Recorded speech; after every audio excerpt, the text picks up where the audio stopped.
Bonjour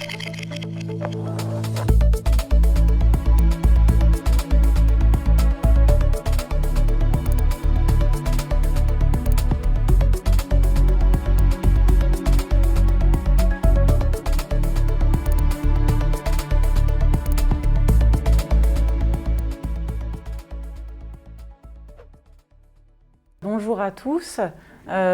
Comme l'a dit Sylvie, je suis très heureuse de pouvoir avoir un public pour cette conférence. Et finalement, le fait qu'elle ait été reportée par rapport à l'année dernière, c'est tombé dans une période pas si mal, puisque le week-end dernier, c'était le rendez-vous au jardin. Et là, finalement, on va rester sur cette thématique, mais du point de vue de l'archéologie. Donc je me présente, je m'appelle Aurélia Aligri, je suis archéologue médiéviste au service départemental d'archéologie du Val d'Oise. Et à l'occasion de mes chantiers de fouilles ou de diagnostic, j'ai eu l'opportunité d'intervenir sur des sites de jardins, des jardins classiques à la française qui concernent l'époque moderne, la période du XVIIe et XVIIIe siècle. Et du coup, à cette occasion, et parce qu'il y avait une masse de données qui commençait à se cumuler, j'ai initié un projet thématique de recherche sur cette archéologie des jardins et sur les grands domaines avec des châteaux et des jardins à la française de cette période.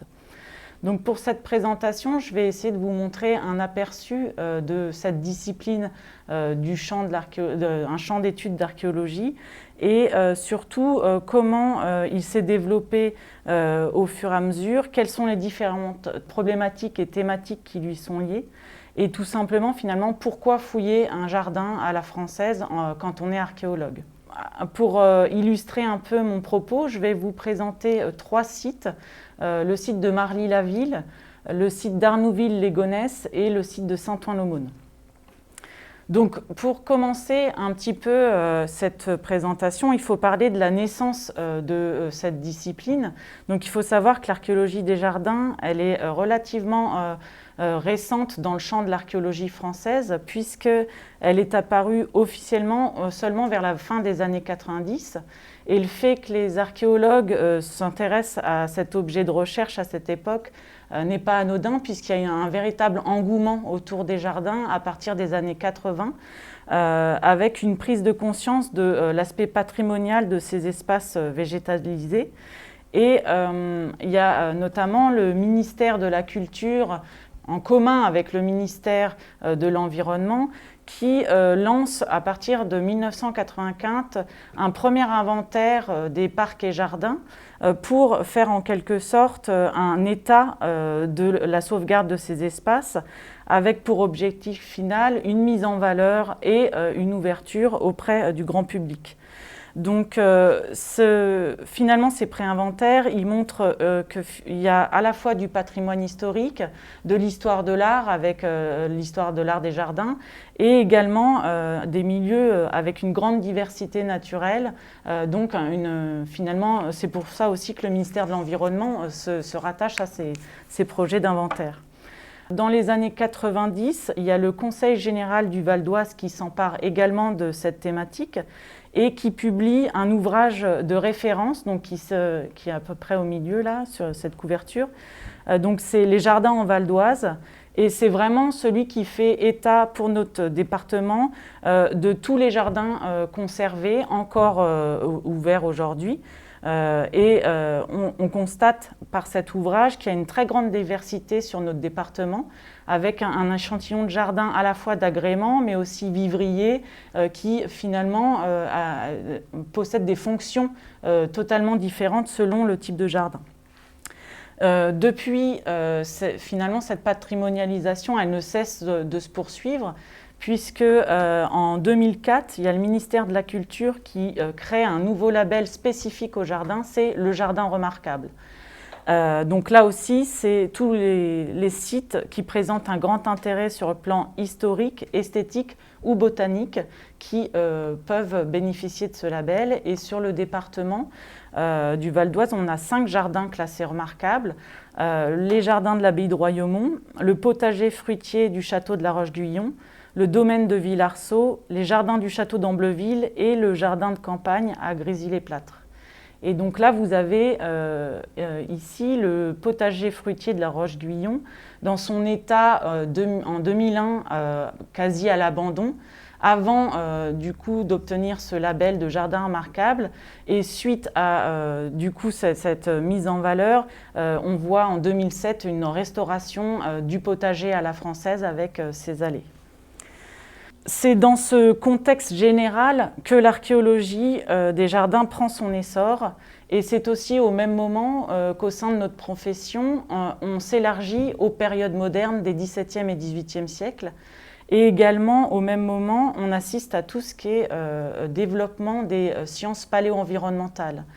Et donc, ces spécialités cherchent à mieux comprendre la relation de l'homme et son milieu. Et là, l'espace des jardins renvoie évidemment à l'action de l'homme sur son milieu de manière à pouvoir le maîtriser. Les jardins classiques, hein, j'entends, je parle toujours des... Donc, à partir des années 90, il y a plusieurs archéologues qui interviennent dans des contextes de jardins. On rappellera notamment le travail de Yvan Barra dans les Yvelines, où là, lui, c'est un jardin à l'antique qui fouille dans la villa de Richebourg.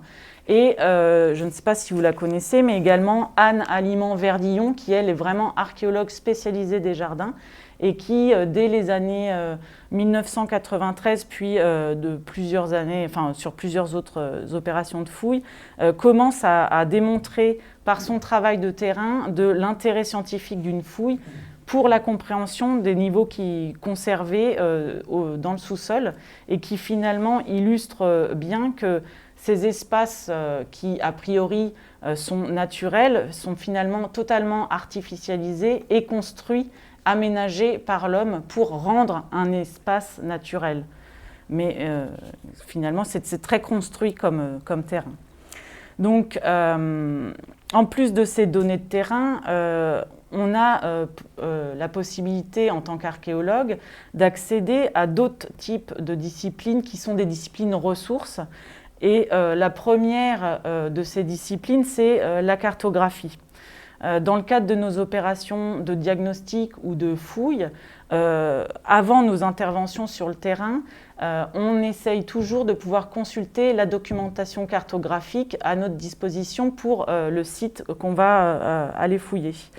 Et au SDAVO, il faut savoir qu'on a la chance de s'appuyer sur un référentiel cartographique assez conséquent, avec une spécialité en archéogéographie. Donc tout ce projet de recherche que je coordonne sur l'archéologie des jardins, je le fais aussi en collaboration avec l'archéogéographe du service, Pierrick Tigréa, qui lui a pour rôle de faire une analyse des jardins à travers les cartes anciennes, à travers l'analyse de l'évolution du parcellaire, également en pointant les différents toponymes anciens qui peuvent être des bons indices de la présence ou non d'espaces végétalisés. Et tout ça avec un objectif commun entre l'archéogéographe et l'archéologue, c'est de créer un inventaire cartographique couplé aux données archéologiques sur tous les sites valdoisiens. En tout cas, on commence par ceux de l'époque moderne et on élargira notre champ chronologique plus tard pour pouvoir faire un état des lieux au niveau de l'archéologie et des données archéologiques de ces espaces. Autre démarche essentielle pour l'archéologue, c'est la consultation des sources archivistiques. Et comparé à d'autres champs chronologiques, l'archéologue moderniste qui s'intéresse au jardin a la chance de pouvoir disposer d'une source qui d'habitude fait défaut, c'est la source écrite. Parce qu'il faut savoir que tous ces grands domaines classiques des XVIIe et XVIIIe siècles ont une importante fond d'archives, souvent qui suit les familles de génération en génération, et à travers les livres de comptes, les actes de vente ou encore des listes d'achat de fournitures, on accède finalement à des informations assez détaillées dans l'organisation et la mise en valeur et l'évolution des jardins. et également sur bien sûr le cadre historique de chaque domaine. Donc là encore, si cela est possible, on essaye toujours de mener une recherche succincte en archives pour avoir un bon aperçu du cadre dans lequel on va pouvoir intervenir. Autre discipline ressource, donc je vous ai déjà évoqué, c'est les sciences paléo-environnementales. Donc il y a plusieurs disciplines à notre disposition qui diffèrent selon la spécialité, mais qui concernent souvent les sédiments que nous trouvons dans les couches de sous-sol des jardins. Et là, on aborde la question plus concrète de la restitution du végétal, de la composition paysagère de ces grandes parcelles de jardin. Pour nous, archéologues de terrain, la première étape, ça consiste à savoir si on a bien des contextes sédimentaires favorables pour des prélèvements et des analyses de ces disciplines.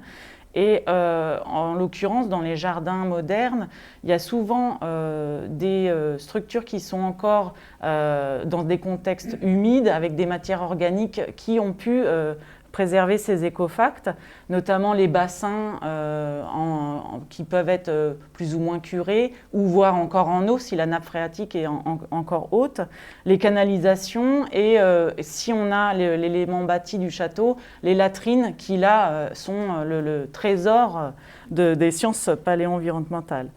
Donc sur nos chantiers, il y a 3 disciplines principales qu'on met en place. C'est la palynologie, avec les pollens anciens, où là, il faut vraiment des contextes humides, sinon les pollens actuels perturbent un peu les prélèvements de sédiments.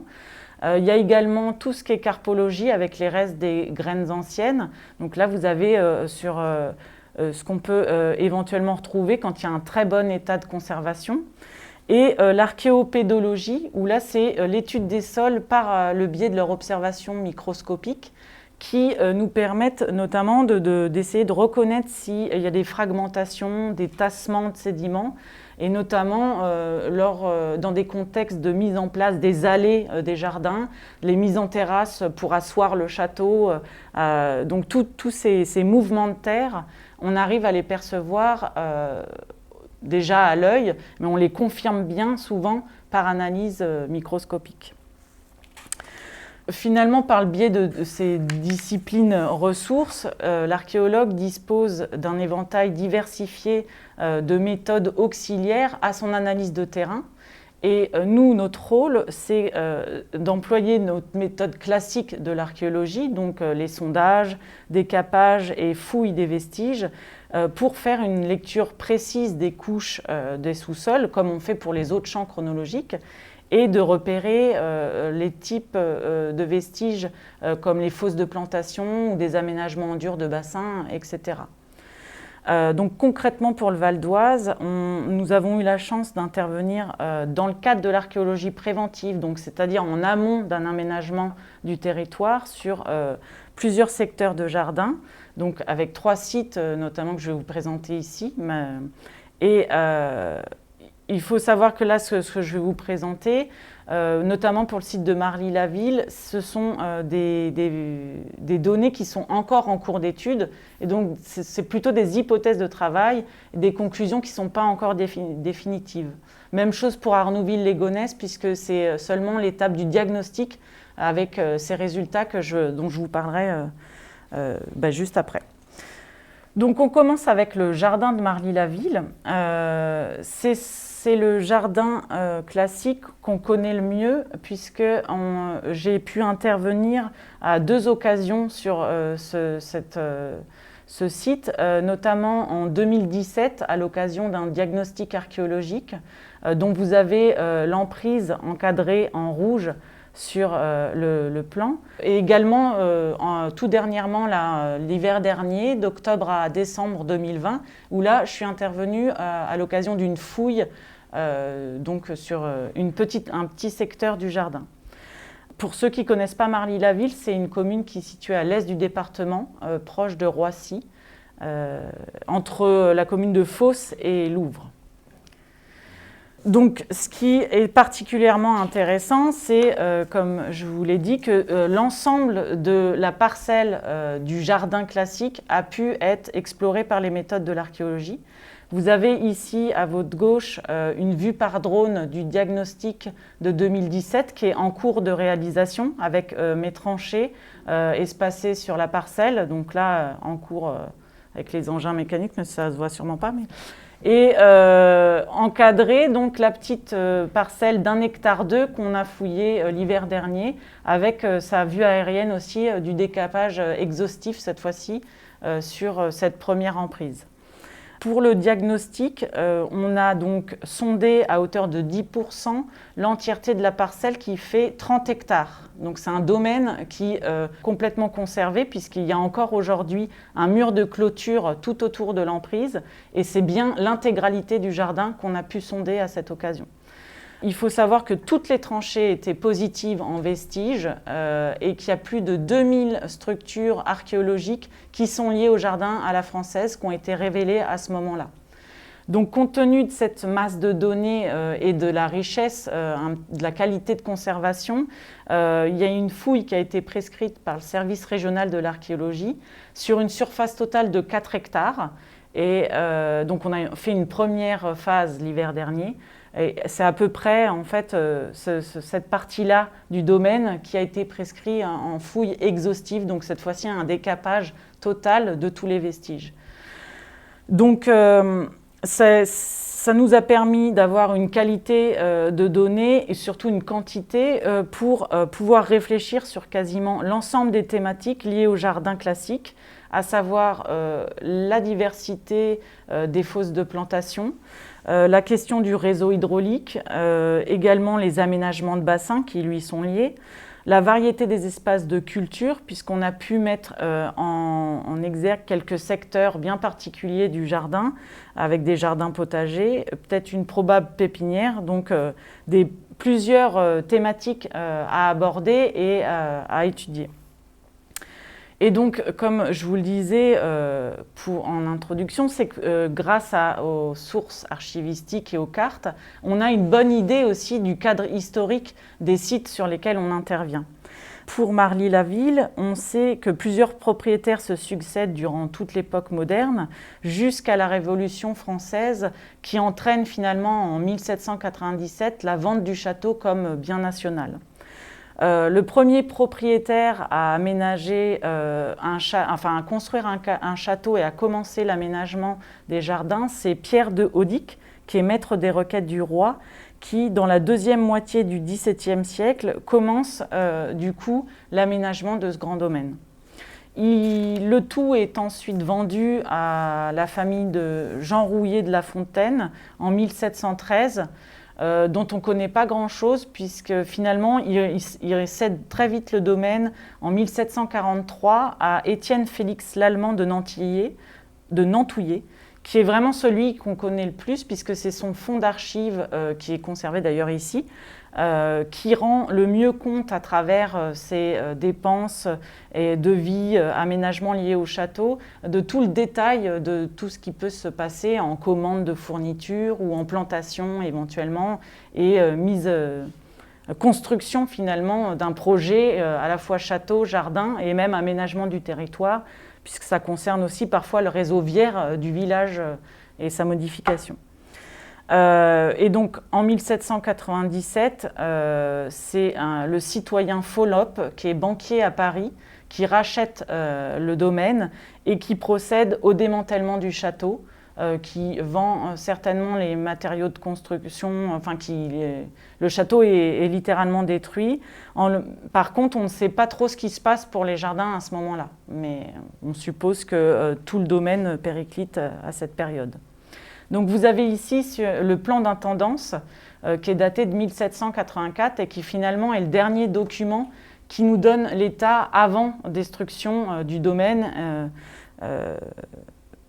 Et donc on constate là que le jardin est traité avec un style à la française, avec une composition géométrique assez marquée, qui utilise les principes de la perspective avec des allées qui partent depuis un axe central qui est formé par le château, avec un plan en U, 3 pavillons débordants sur une terrasse. Donc le château est mis en terrasse, il est plus élevé que le reste du jardin.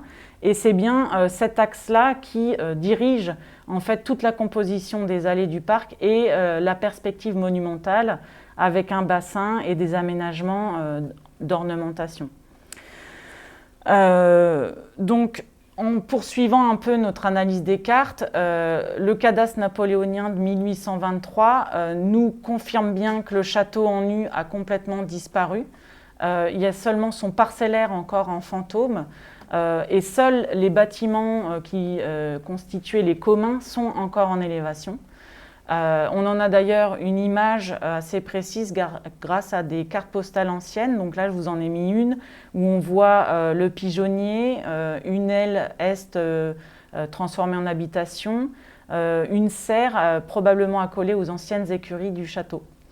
C'est d'ailleurs, cet ensemble est d'ailleurs appelé le château durant la période, alors que ce sont bien les communs du château. Et c'est les derniers témoignages finalement de toute l'installation qu'il y avait dans ce domaine.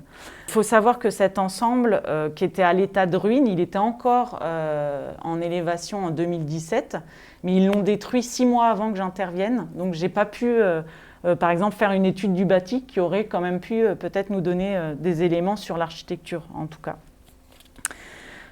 Pour arriver vraiment sur les données de l'archéologie, on procède toujours par comparaison quand on a des documents. Donc là, on repart du plan d'intendance et on a essayé de voir si tous les alignements de fosses de plantation, les fossés qu'on arrivait à suivre à travers nos tranchées de diagnostic, donc là c'est mon plan de diagnostic avec les tranchées par derrière, et là donc tous les axes en violet, ce sont bien les témoins de la composition en perspective du jardin. Et on s'est aperçu finalement qu'il y avait aussi un autre quadrillage d'allées et de fosses de plantation qui était beaucoup plus perpendiculaire, donc là en bleu et jaune, et qui du coup nous a fait réfléchir et considérer en comparaison aussi avec le mobilier archéologique, donc les tessons de céramique qu'on découvrait dans les différentes fosses de plantation, on s'est aperçu qu'il y avait un premier état du jardin qui était très bien conservé.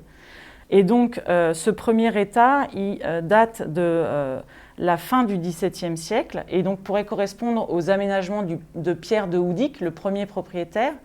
Et la mise en ligne en perspective, là, c'est bien du XVIIIe siècle. Donc là, ça correspond à la famille Nantouillet et son occupation du domaine. À l'occasion de la fouille de 2020, donc là, vous avez mon plan de fouille qui est avec les fosses de plantation qui sont surlignées en vert, un bassin et son réseau de canalisation en orange. On s'est aperçu toujours en comparaison avec ce plan d'intendance qu'il y avait bien effectivement un premier état, puisque sur le document de la fin du 18e, notamment les cercles de plantation, là vous avez un aliment de fosse en cercle de 20 mètres de diamètre, avec des gabarits de fosse assez conséquentes, donc qui nous font penser que ce sont des grands arbres qui sont plantés ici. Des alignements perpendiculaires également, la présence du bassin, et tous ces éléments n'apparaissent pas du tout sur le plan d'intendance. Donc ça nous confirme bien qu'un premier état du jardin de la fin du XVIIe siècle, début XVIIIe est conservé, et que le jardin à la française dont on connaît le plan est plutôt le dernier état de ce jardin classique. Cette démonstration, finalement, c'est aussi pour vous montrer que la fouille confirme bien et affine tout le dessin végétal et la restitution des espaces de jardin. Où on n'aurait pas eu toute cette finesse si on était resté à l'état du plan. Donc, en cumulant à la fois les données du diagnostic et celles de la fouille, on arrive à plus de 2200 fosses de plantation découvertes, Donc on a pu vraiment réfléchir sur les gabarits, les récurrences de dimensions, voir s'il y avait toujours quelque chose qui se répétait ou pas. En l'occurrence, il y a la forme quadrangulaire qui se répète énormément à travers le jardin, un rythme dans la composition avec des espaces très réguliers d'alignement d'arbres, des fossés très parallèles, donc une rythmicité qui correspond vraiment au jardin à la française et sa grande régularité. On a eu aussi quelques fosses circulaires, rectangulaires, mais la forme carrée domine nettement. Quand on rentre dans le détail de ces fosses, donc on en a fouillé plusieurs, on s'aperçoit qu'elles ont toutes le même procédé, donc des parois droites, un fond plat. Il y a des petits gabarits qui ne sont pas les plus nombreux, qui font 50 cm de large, et les plus grandes font 2 mètres de large, mais il y a toujours, celle qu'on observe le plus, c'est bien celle de 1 mètre par 1 mètre. Donc c'est la fosse classique, on va dire, découverte sur le jardin de Marly. Au niveau des comblements, par contre, là, ça varie énormément, puisque selon l'endroit où on se place dans le jardin, soit c'est un sédiment très sableux dans le fond du domaine, plus on s'approche des éléments bâtis que sont les communs et le château, plus les sédiments sont plus organiques, argileux, un petit peu gris-noir. Mais c'est assez mélangé finalement.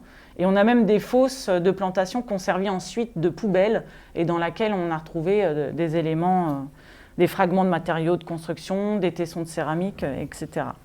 Autre type de fosses qui sont apparues, et qui, là, pour le coup, dénote complètement de la forme carrée. Donc là, c'est assez petit, mais c'est pour vous montrer un peu la densité. C'est un extrait de mon plan de diagnostic qui montre, en fait, au niveau de la perspective centrale du château. Donc là, vous avez le bassin monumental dans l'axe du château. Donc dans cet axe, on a découvert, en fait, que toutes les fosses de plantation à cet endroit étaient d'un gabarit rectangulaire, de 3,15 m de long pour 75 mètres de large en moyenne, avec beaucoup de fosses qui faisaient systématiquement ces mesures, et du coup là qui montrait une grande densité qu'on n'a pas retrouvée ailleurs dans le jardin. Donc là, cette différence de gabarit et la densité exceptionnelle, elle nous intrigue et elle nous pose plusieurs questions. Parce qu'on se demande pourquoi une densité assez remarquable dans cet axe-là, visuelle directement depuis la terrasse du château. Du coup, pourquoi pas utiliser la forme carrée? Et finalement, on arrive à quels peuvent être les types de végétaux plantés dans ces fosses. On a très peu d'éléments pour pouvoir répondre à ces questions. On a 2 hypothèses qui restent égales, on va dire. On pense en tout cas que déjà on élimine les arbres de haute tige puisque le resserrement des fosses fait qu'aucun arbre ne pourrait pousser sans se gêner l'un avec l'autre. Donc on pense soit à un parterre de broderie avec des petits buis qui, eux, ne prennent pas de place, mais le caractère un peu strict de ces fosses est assez loin des arabesques qu'on connaît des parterres. Donc c'est pas forcément, enfin en tout cas, c'est pas vraiment validé. L'autre hypothèse qu'on peut avoir, c'est la présence éventuelle d'une pépinière pour des jeunes plants, parce que c'est une technique, les fosses rapprochées comme ça sont des techniques de reproduction de jeunes plants. Sauf que là, le fait que ça soit placé dans l'axe visuel du château, alors que c'est une pépinière, savoir est-ce qu'une pépinière est assez esthétique pour pouvoir être dans un axe de château, là ça pose question aussi et finalement ça ne nous permet pas non plus de valider cette hypothèse. On sait juste que ces grands domaines des XVIIe et XVIIIe siècles possèdent des pépinières au sein de leur domaine, donc ça reste on va dire, une hypothèse de travail. Pour continuer un petit peu à vous montrer la diversité des aménagements, on part là dans le sud vraiment du domaine avec l'apparition dans un secteur bien précis de plusieurs murs en pierre calcaire et fragments de plâtre avec des maçonneries assez légères, donc ce n'est pas des murs porteurs. Et en fait, ils avaient la particularité d'être très longs, tous parallèles les uns avec les autres, avec une orientation nord-sud, qui est une orientation finalement qui était idéale pour la luminosité et la chaleur finalement du soleil, et avec aussi un aliment de poteaux espacé régulièrement avec ces murs qui pourrait témoigner d'un palissage. Et donc tous ces indices cumulés nous permettent peut-être de dire qu'il s'agit là de murs de culture pour la culture d'arbres en espalier qui nécessitent un palissage.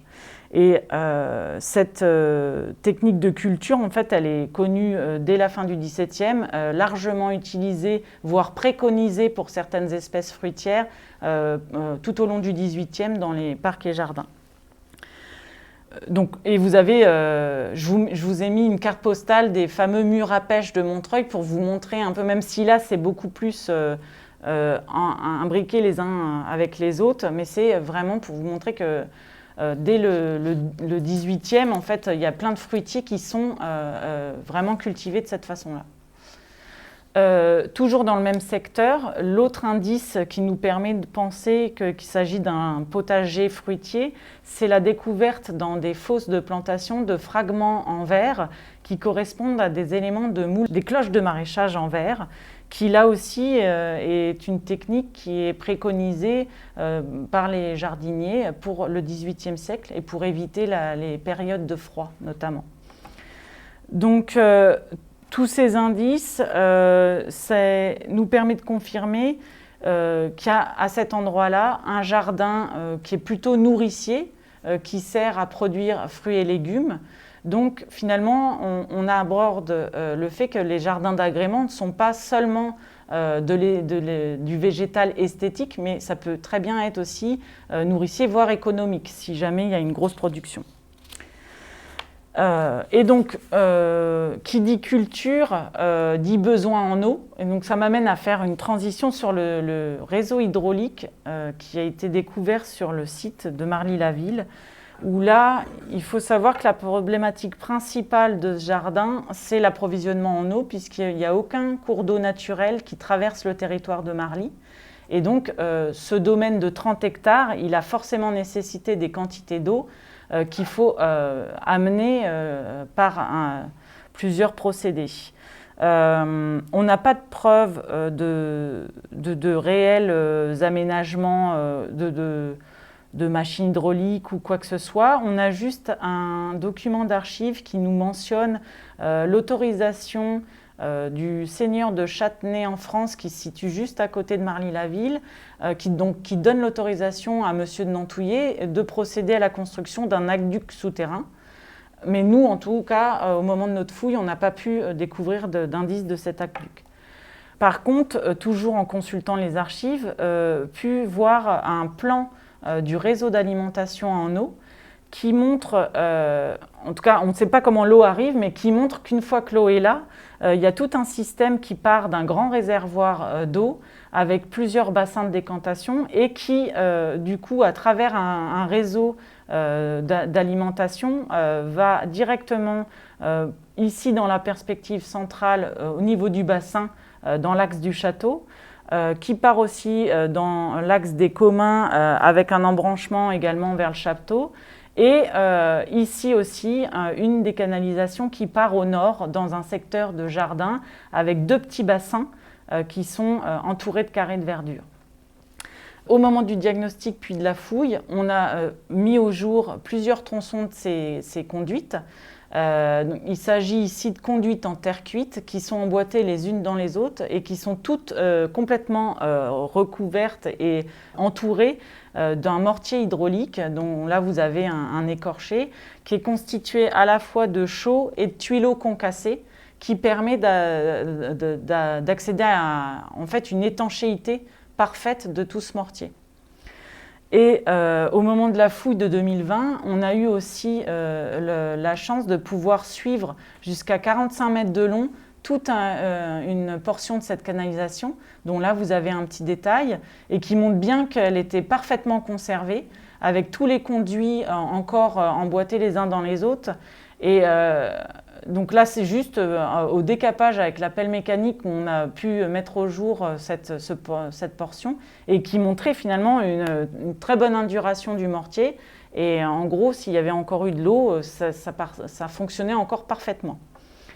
Et donc cette conduite, elle débouche directement sur un des bassins circulaires dont on soupçonnait l'existence grâce au plan du réseau.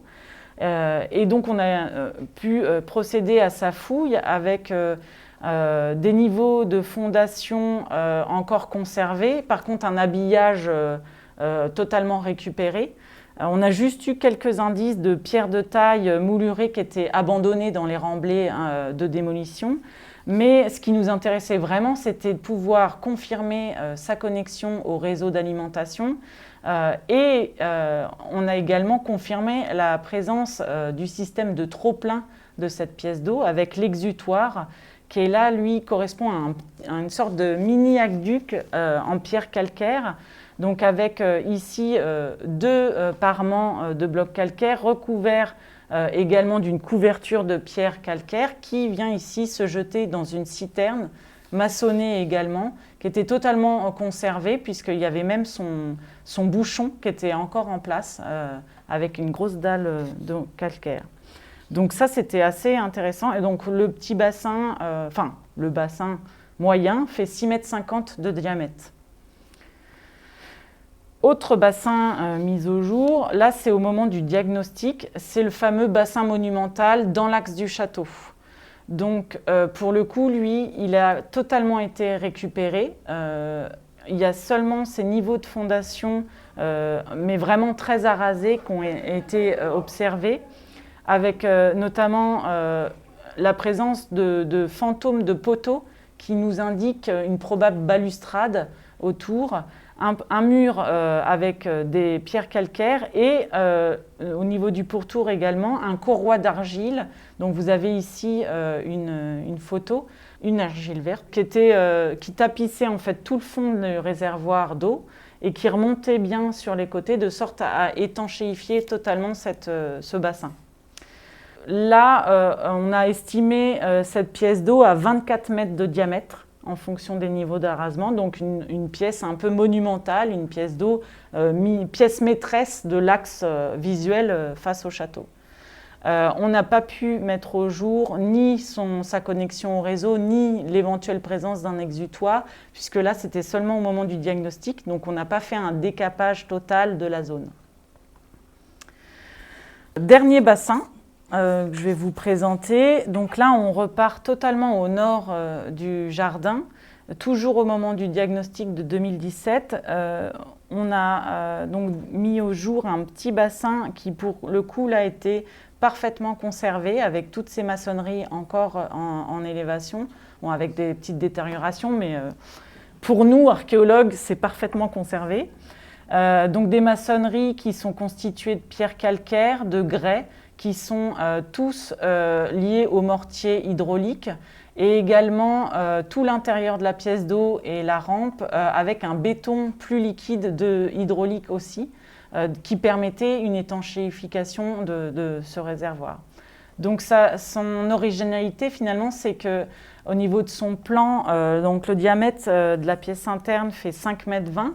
Et ce qui est très particulier, c'est qu'il a une rampe d'accès en pente douce, en forme de queue d'aronde, qui là nous a permis de faire une hypothèse de la possibilité de pouvoir descendre dans cette pièce d'eau.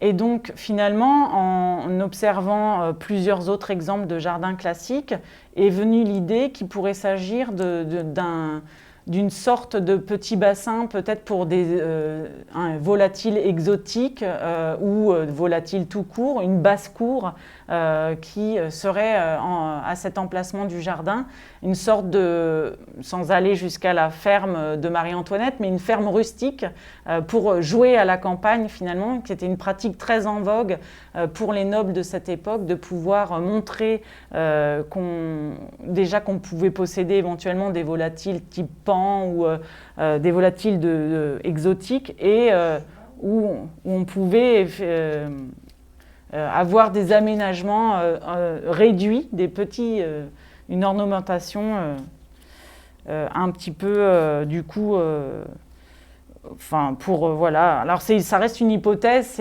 c'est vraiment une idée comme ça, et on n'a aucun...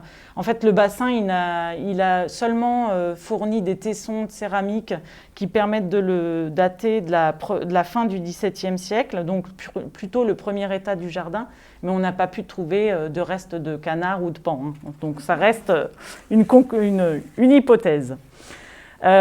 Donc voilà un petit peu rapidement l'aperçu de toutes nos découvertes à Marly-la-Ville. Une masse de données qui nous a permis de réfléchir vraiment sur des typologies. Donc les archéologues adorent faire des typologies pour pouvoir réfléchir aux récurrences, aux originalités, à l'exceptionnel, enfin bref. Donc là, des fosses de plantation qui nous ont vraiment donné une bonne idée de ce que pouvait être ce jardin à la française. On a donc l'élément intéressant du site, c'est un secteur de jardin potager-verger qui semble vraiment confirmé, avec d'autres espaces qui restent hypothétiques comme le broderie ou la pépinière, mais une réflexion qui montre que ces jardins ont à la fois une fonction esthétique et également une fonction économique. Et ce qui était très intéressant aussi, c'est qu'on a pu voir tout l'aspect technique aussi de l'ingénierie hydraulique mis au service de l'ornementation avec les bassins d'eau. Donc ça m'amène à faire une transition plus ou moins évidente avec le deuxième site, Arnouville-les-Gonesse, où là, la thématique concerne également le réseau hydraulique et l'ingénierie mis au service des parcs et jardins. Juste pour introduire, c'est un diagnostic qu'on a réalisé en 2018. C'est mon collègue Jean-Gabriel Paria qui a réalisé ce diagnostic et qui a permis de mettre au jour toute une partie des vestiges du château, du parc du château d'Arnouville. Donc le château, on va voir des photos après, mais le château d'Arnouville se situe sur un rebord de versant et les vestiges du parc mis au jour, eux, sont situés dans le fond de vallée de la rivière Petit-Rhône, qui est un affluent du Crou. Et donc là, les vestiges ont révélé l'aspect adaptation au milieu et aux caractéristiques de l'environnement, puisque ici, le jardin est conditionné par la maîtrise de l'eau et de l'écoulement de la rivière. Et les premiers résultats au niveau chronologique placent ce parc dans la deuxième moitié du XVIIIe siècle, avec un probable premier état avant 1750, mais qu'on n'a pas forcément bien perçu pour le moment, et qui sera certainement mieux perçu parce que en fait, ce diagnostic fait l'objet d'une fouille. Il y a une prescription de fouille sur ce diag, mais on n'a pas encore réalisé la fouille, ça sera prochainement. Donc là encore, c'est des résultats avec des hypothèses de travail non définitifs. Donc pour ce qui concerne le cadre historique, c'est Jean-Baptiste Machaut qui, dès 1737, acquiert les terres par héritage de son père d'Arnouville et qui procède à partir de 1740, quand il est nommé contrôleur général des finances puis garde des Sceaux, un projet d'aménagement total qui concerne à la fois la modification de l'ancien château, du parc, mais également tout l'ensemble du réseau viaire et voire même le village, l'église, enfin un projet d'envergure.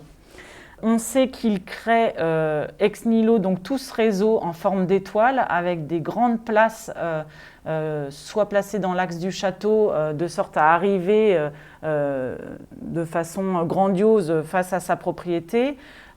Également, une partie donc ce réseau viaire entraîne une démolition d'une partie de l'ancien village d'Arnouville qui est littéralement du coup déplacée. Il y a également l'église qui est déplacée puisqu'elle gêne quelque part ce nouveau réseau viaire. Donc un projet d'envergure assez notable puisqu'il existe aussi des témoignages de l'époque qui parlent de dépenses excessives, selon amis ou ennemis de ce monsieur Machaut, de soit la grandeur, soit la folie, donc quelque chose d'assez marquant pour l'époque. Sur le plan d'intendance de 1786, on constate bien tout l'aménagement et l'agrandissement des parcs, un projet qui se poursuit sur le long terme et sur plusieurs années. Juste pour que vous notiez bien, parce que je vais en reparler juste après, c'est qu'au départ, il y a une pièce d'eau qu'on appelle un étang, qui là n'apparaît plus et qui semble être aménagé comme un parc à l'anglaise, et qui du coup pose question sur oui ou non a-t-il été réalisé et comment. Quand on continue notre lecture des cartes sur le cadastre napoléonien de 1819, on constate que finalement ce parc à l'anglaise est peut-être hypothétique puisque l'étang est de nouveau représenté, même si là les jardins ne sont pas représentés dans le détail parce que le cadastre c'est plus des limites parcellaires foncières, donc dont l'objectif n'est pas de représenter en détail, mais on s'aperçoit bien quand même que cet espace est considéré comme une pièce d'eau. En tout cas, ce qu'il faut vraiment noter sur ce plan-là, c'est l'importance au sein du jardin de tous les équipements d'eau, donc avec cet étang. Un système ici interprété comme un déversoir, jouant le rôle de régulateur entre les eaux pour pouvoir s'écouler ensuite dans un canal monumental pile dans l'axe du château, avec en bout un bassin circulaire assez grandiose. Et au centre, une ornementation dont on pense qu'il y avait au centre une fontaine avec des jets d'eau, puisque là encore, il y a un témoignage de deux alliés d'Argenville en 1779 qui nous indique que les machines hydrauliques d'Arnouville permettaient d'élever les eaux à plus de 50 pieds, donc ça fait 15 mètres de haut, et de garantir l'irrigation des jardins et l'alimentation des eaux plates et jaillissantes. Et donc, on suppose que le petit Rhône est canalisé avec un bras qui remonte au-dessus de l'étang, qui arrive directement dans l'axe du château.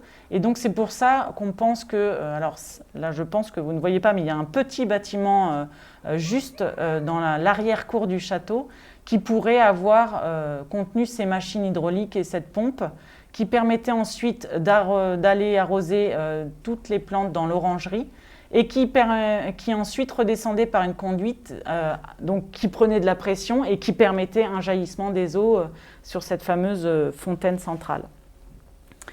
En relevant les courbes de niveau du terrain, on s'est aperçu que tout le fond de l'étang et la partie du canal et du bassin, là aussi, avaient certainement été aménagés, puisque en relevant donc, ces courbes de niveau, le fond de l'étang, lui, démarre à 45 mètres d'altitude NGF. Il y a un premier dénivelé à 1 mètre jusqu'au déversoir et un fil d'eau ensuite régulier de mètre en mètre pour finir au bassin circulaire final à 41 mètres d'altitude NGF. Donc là encore, un aménagement du fond de vallée pour pouvoir empêcher des eaux stagnantes qui ne seraient pas compatibles avec une pièce d'eau mise en avant dans l'esthétisme du jardin. Là encore, on apprend grâce au témoignage de deux alliés d'Argenville que ces aménagements sont réalisés par le génie et la précision de Monsieur de Parcieux, qui est bien un ingénieur hydraulique du XVIIIe siècle. Donc pour ce qui concerne les données du diagnostic, donc vous avez ici une vue aérienne qui montre les tranchées de diagnostic que j'ai surlignées en rouge pour que vous les notiez bien.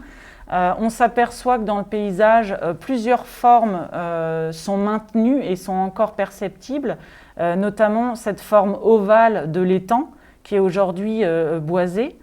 Et bon, là, ça se perçoit un peu moins en vertical, mais une dépression dans le paysage qui marque le départ du canal. Et donc ici, avec un petit détail focus ici, vous avez une tranchée du diagnostic qui a mis au jour un ouvrage hydraulique avec des maçonneries conservées que nous interprétons comme le fameux déversoir entre l'étang et le canal.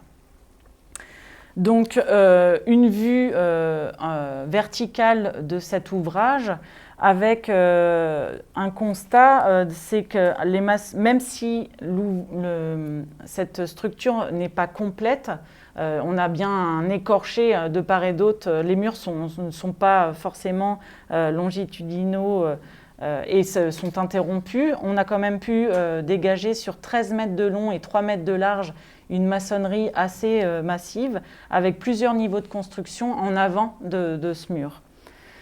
Donc voici une vue rapprochée en élévation, qui montre l'élévation avec donc un mur conservé sur 1,50 m de haut avec un parement originel devant de grès rectangulaire assez massif qui pouvait aller de 80 cm de long à 40 cm de large, qui sont en partie récupérés puisqu'à l'arrière, c'est le blocage interne du mur, donc des moellons calcaires, équarris, mortiers de chaux, qui forment le côté blocage interne de ce gros mur massif. À l'avant, on constate qu'il y a tout un niveau de construction avec du mortier hydraulique, là encore rose, parce qu'il est constitué de chaux et de tuileaux concassés, et également un écorché d'un pavement qui a quasiment été récupéré sur l'ensemble, qui montre qu'il y avait effectivement certainement un pavement beaucoup plus large à l'origine. Et donc le fait qu'il y ait à la fois ce mortier hydraulique étanche, un pavement qui d'ailleurs présente, on l'observe à l'œil nu, un pendage d'ouest en est, ça nous a amené à l'hypothèse qu'il y avait bien eu une circulation d'eau à cet endroit. Et c'est au niveau de sa localisation et cet indice de circulation d'eau, ce qui nous a fait pencher sur une interprétation comme le déversoir, système régulateur entre le bassin de rétention formé par l'étang et le canal monumental du jardin. Donc ici, tout ça sera complété par des données de fouilles dans le futur. On observe quand même déjà un besoin de réguler les eaux. Le cours de la rivière est largement aménagé par les architectes du jardin et les ingénieurs hydrauliques, de manière à faire de cette caractéristique un atout majeur, puisqu'en fait le parc possède la pièce maîtresse mise en lumière avec les jets d'eau et face au château, c'est bien ce canal monumental rempli d'eau avec le bassin circulaire aussi en bout. On arrive ensuite au dernier site pour cette présentation, le dernier jardin. Donc celui-ci est situé à Saint-Ouen-l'Aumône. Donc c'est une commune, je pense que tout le monde connaît puisqu'elle est juste à proximité. Et donc ce jardin-là est localisé sur le versant de la rive gauche de l'Oise, dans un contexte géologique marno-calcaire assez érodé. Vous avez ici sur la carte donc l'emprise du diagnostic que j'ai réalisé en 2016 sur 1,6 hectare, donc qui correspond vraiment à l'encadré rouge, et qui s'est fait au sein du parc qui est encore conservé aujourd'hui, qui est en cœur de ville, qui est le parc Le Nôtre, et qui s'étend sur à peu près 11 hectares, ce qui correspond plus ou moins, un peu en plus réduit, mais au domaine initial et au jardin à la française initial. Et comme pour les autres sites, ça a été l'occasion de mettre au jour plusieurs fosses de plantation qui, là encore, nous montrent la construction d'un jardin à la française du point de vue du sous-sol. Pour ce qui concerne les données d'archives, on sait que c'est la famille de la Corée qui, à partir de 1657, obtient le domaine et fait construire un château et des communs. Et c'est sans doute ce Simon de la Corée qui lui aussi procède au premier aménagement du jardin, mais on n'en a pas vraiment de détails dans les sources archivistiques. Donc la datation elle reste plus ou moins imprécise. Par contre, le parc Le Nôtre, le nom, il est sans doute usurpé puisqu'il n'y a pas de preuve évidente qu'il s'agit bien du jardinier du roi qui réalise ce jardin. ça reste à prouver, on va dire.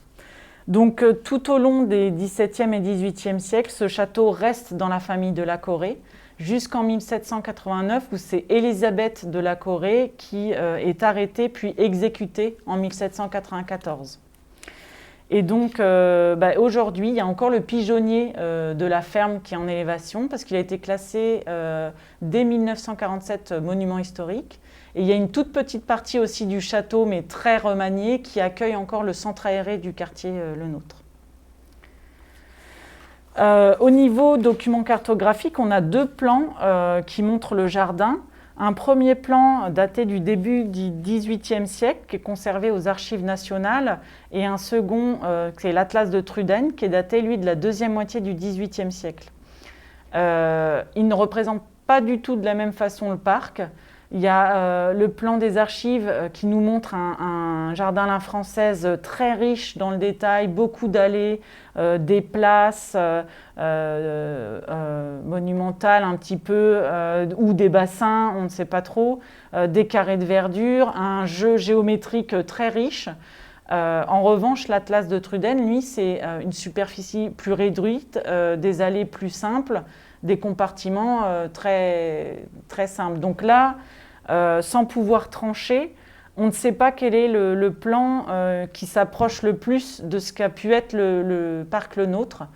Et finalement, ça démontre aussi que l'archéologue, quand il consulte les cartes anciennes, il garde toujours ça en hypothèse à vérifier sur le terrain. Puisqu'on peut, par exemple, le plan des archives pourrait très bien être un état projeté, idéalisé, mais jamais réalisé. Ou alors l'Atlas de Truden, dont ce n'est pas forcément l'objectif de représenter dans le détail les grands domaines, est vite passé sur la représentation graphique et a fait ça très simplement. Et on n'oublie pas non plus que finalement, toutes les cartes n'ont pas les mêmes objectifs de représentation et finalement ne sont pas fausses, mais sont à vérifier. Dernier source d'archives à mentionner et qui est vraiment quand même assez exceptionnel pour ce jardin, c'est le procès-verbal qui a été fait suite à l'exécution de la veuve de la Corée en 1794 et qui donne un état très riche sur tout ce qui a été, tout ce que contenait le jardin en ce mois de juin 1794. Et donc, ce document, il est connu grâce aux travaux de Serge Lanzmann sur l'histoire de Saint-Ouen-l'Aumône. Et il nous permet de ça. Donc, on sait qu'au moment de ce procès-verbal, il y a à la fois le jardinier qui nous donne des détails sur les espèces plantées, et il y a aussi l'arpenteur qui, lui, nous mesure et donne une superficie des parcelles cultivées. Assez rapidement, je ne vais pas dans le détail parce qu'il est très riche, il y a 3 potagers de 7000 m² qui contiennent plusieurs fruitiers, des fruits rouges, tous les légumes qui sont un peu ceux qu'on connaît actuellement. Il y a également plusieurs grandes pièces de parcelles qui sont cultivées en céréales, de l'avoine, du foin. Donc là, ça c'est les plus grosses parties, c'est 1,2 hectare du parc qui est cultivé en céréales. Et ce qui est intéressant aussi, c'est qu'on apprend qu'il y a une vieille pépinière où là on dénombre 44 arbres avec 36 peupliers, 5 platanes et 3 tilleuls. Donc il y a un détail aussi des essences. Donc ce document mériterait vraiment un approfondissement, notamment parce que des fois il localise aussi les espaces cultivés à côté de la grille du château, pas loin du pigeonnier, donc il y a des indications aussi de localisation.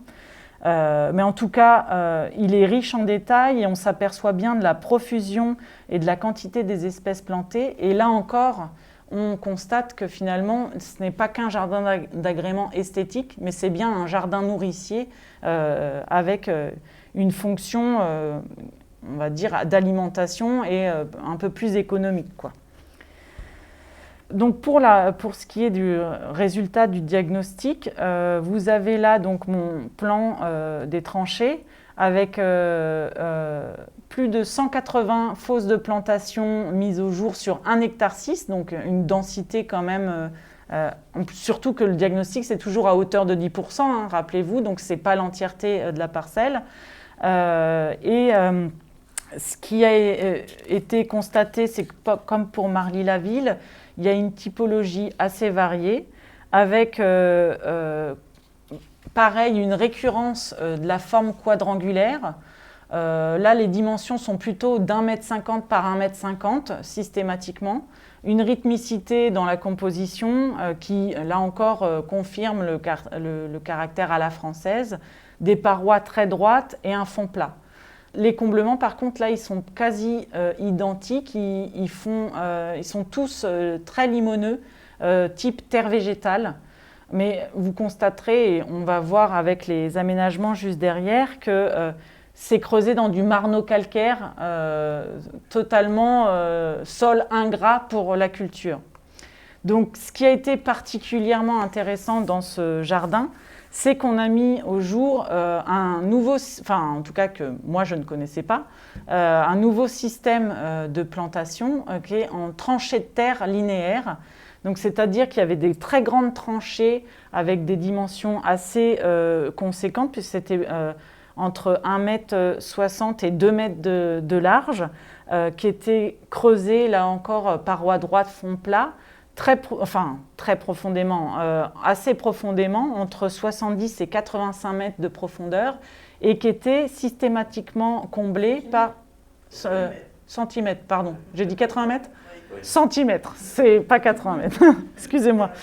Et donc du coup, vous suivez, c'est bien. Du coup, avec donc systématiquement des comblements très limoneux, type terre végétale.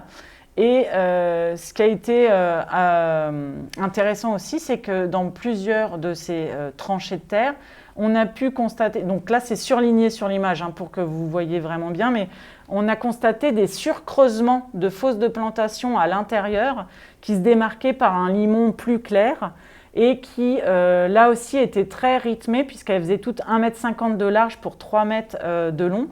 Et tout accolé sur une paroi, donc bien aligné, qui du coup nous fait penser qu'il s'agit là de plantation de très grands arbres, en tout cas de hautes tiges. Et en cherchant un peu dans la littérature, on s'est aperçu que ce système de plantation en tranchées de terre, c'était une pratique assez courante dans les jardins, en tout cas qui était exposée dans les traités théoriques des jardins, pour les jardins dont les sols étaient ingrats et impropres à la culture. Et donc on procédait par amendement de terre végétale collectée dans les jardins alentours, plus ou moins selon rémunération, où on apportait littéralement de la terre de jardin pour pouvoir créer un jardin pour le noble des environs. Et donc là, finalement, au parc Le Nôtre, on pense vraiment, l'hypothèse est quasi définitive, que ces tranchées mises au jour correspondent bien à un système de plantation en tranchées de terre pour permettre cette fameuse pépinière de platanes et de tilleuls. Mais j'arrive maintenant à la fin de cette présentation avec... Donc vous avez pu le constater, des exemples qui sont uniquement sur des jardins à la française, puisque c'est pour l'instant ce qui a été mis au jour dans le cadre de nos opérations de terrain. Donc une période de la fin du XVIIe au XVIIIe, où on assiste finalement à on est dans l'apogée de cet art des jardins à la française. On a vu à travers ces 3 exemples de sites que finalement, les informations sont assez riches et un jardin qu'on aurait pu penser éphémère, finalement, laisse beaucoup de traces dans son sous-sol, notamment pour ce qui concerne tous les types de cultures avec les types de fosses de plantation qui nous permettent de réfléchir sur des végétaux plantés. Également tout ce qui est espace de jardin nourricier, où là, ce n'était pas forcément mis en valeur avant que ces jardins à la française pouvaient également être nourriciers. Et on voit aussi que les jardins mettent en œuvre des techniques de l'époque, de pointe pour l'époque, tout ce qui concerne l'hydraulique, avec notamment le parc d'Arnouville, ou alors des techniques d'horticulture comme l'amendement par terre végétale au parc Le Nôtre. Donc on s'adapte bien en fonction des caractéristiques du milieu et rien n'est impossible, même un sol impropre à la culture peut donner un grand jardin, un fond de vallée régulièrement inondé peut permettre de pouvoir aménager un parc grandiose avec un canal. Pour ce qui est de Marly-la-Ville, on voit surtout que l'espace végétal est très organisé au niveau géométrique et ça en devient finalement un élément d'architecture à part entière qui, par la mise en terrasse avec le château, les jeux de perspective des allées, le bassin monumental ou même l'ornementation avec les bassins dont on a vu qu'ils pouvaient être assez bien conservés. C'est là finalement une ornementation des lieux, un esthétisme qui finalement sert à la reconnaissance du prestige des propriétaires qui, vous l'avez noté, sont tous issus de la noblesse de cour et qui ne sont pas n'importe qui non plus, puisqu'il faut savoir que plusieurs exemples et témoignages dans les traités théoriques montrent que parfois le jardin est même plus cher à mettre en œuvre que le château lui-même.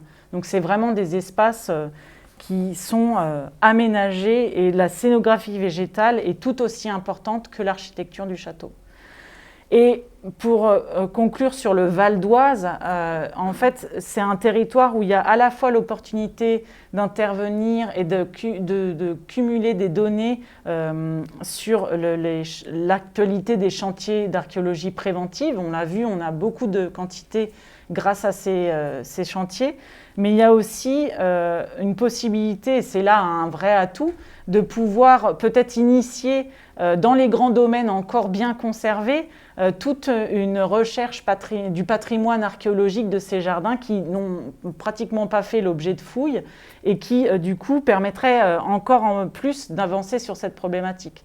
Et donc je finirai juste sur le domaine de Villarceau où en 1998, il y a quand même eu des sondages et des fouilles archéologiques prévues en amont de la restauration du parterre de broderie.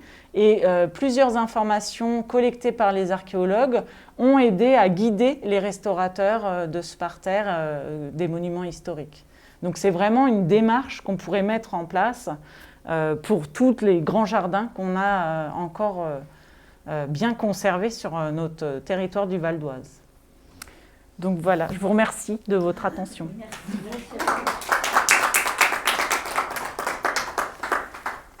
Du coup, si vous avez des questions, n'hésitez pas. Vous assimilez les potagers et le jardin à la française comme faisant partie l'un de l'autre. Est-ce que ce n'est pas un peu un abus de langage?